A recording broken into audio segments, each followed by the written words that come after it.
The Linguistic Miracle, episode 38, Kesatuan dan Keberlanjutan, Unity and Sustainability. Utusan Allah sebenarnya membawa inti ajaran yang sama. Tidak ada Tuhan selain Allah dan menganjurkan untuk berserah diri hanya kepadanya. Pengikut ajaran agama Allah percaya terhadap 25 rasul dan ajarannya. Mereka mengikuti ajaran para rasul dan tidak membeda-bedakan di antara mereka. Ironisnya, ada di antara mereka yang hanya mengikuti rasul-rasul tertentu dan mengingkari rasul-rasul lainnya tanpa argumen yang kuat dan valid. Hal ini terjadi karena kepentingan tertentu, bukan ikhlas karena Allah.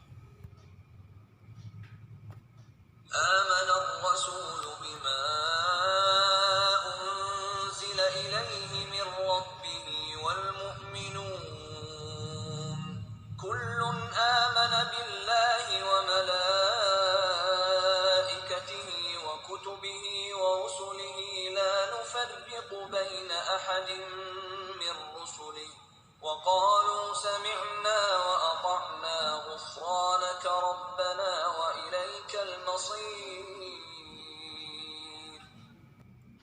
Rasul beriman kepada apa yang diwahyukan kepadanya dari Tuhannya. Demikian pula orang-orang yang beriman. Mereka semua beriman kepada Allah, kepada malaikat dan kitab-kitabnya serta rasul-rasulnya. Mereka berkata, kami tidak membeda-bedakan di antara para rasul-rasul itu. Dan mereka berkata, kami dengar dan kami taat. Kami mohon ampunan Tuhan kami dan kepadamulah kami akan kembali. Al-Baqarah 285. Dengki adalah salah satu faktor sebagaimana dinyatakan dalam Al-Quran. Mereka mengingkari ajaran yang dibawa oleh Rasul karena mereka tidak senang, seperti halnya iblis.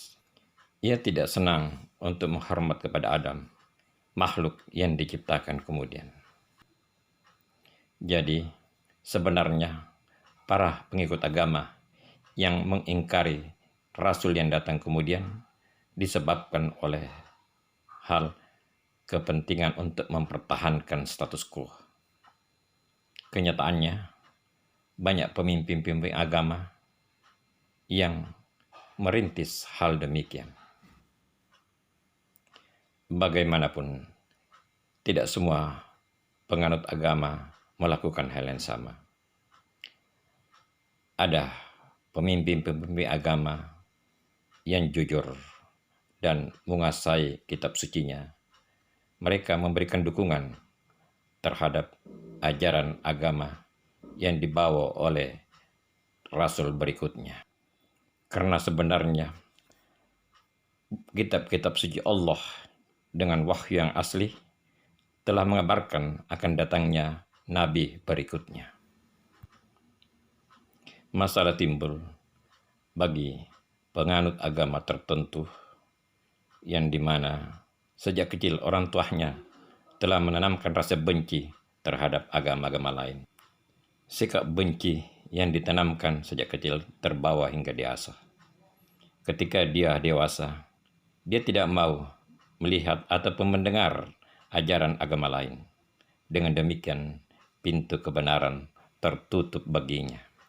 Seandainya seorang anak, bila ia telah dewasa, ia menggunakan intelektual kecerdasannya untuk mempelajari agama-agama lain, maka mereka akan menyatu dalam suatu ajaran dari Tuhan yang satu.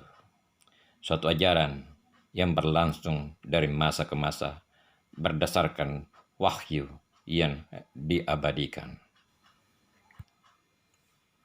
Masalahnya, jika kitab yang dijadikan rujukan telah diintervensi oleh tangan-tangan manusia yang tidak jujur atau karena keterbatasan kemampuannya.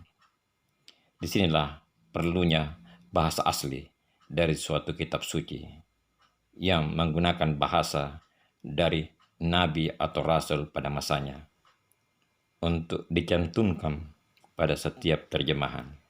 Sesuai teori bahasa, suatu terjemahan akan membuka peluang deviasi karena keterbatasan dari sang penerjemah dan tidak adanya padanan kata yang tepat dari bahasa sumber ke bahasa target, serta niat dari sang penerjemah yang tidak jujur. Orang cerdas dan jujur yang mendengar firman Allah yang asli akan berkata, kami dengar dan kami taat. Persoalannya, apakah itu benar-benar firman Allah sesuai dengan tujuannya atau telah menyimpang dari tujuan Allah? Cara untuk mengujinya, untuk menguji keaslian adalah menyesuaikan dengan kitab-kitab suci Allah yang lain yang berasal dari firman Allah. Karena pada dasarnya tidak ada pertentangan dalam wahyu Allah. Manusia benar-benar memiliki kelemahan. Itulah sebabnya Allah menganjurkan untuk selalu mohon ampun sesuai dengan nasihat pada ayat yang kita diskusikan ini. Sebagai salah satu di antara sekian ayat-ayat yang menganjurkan untuk selalu memohon ampun kepada Allah.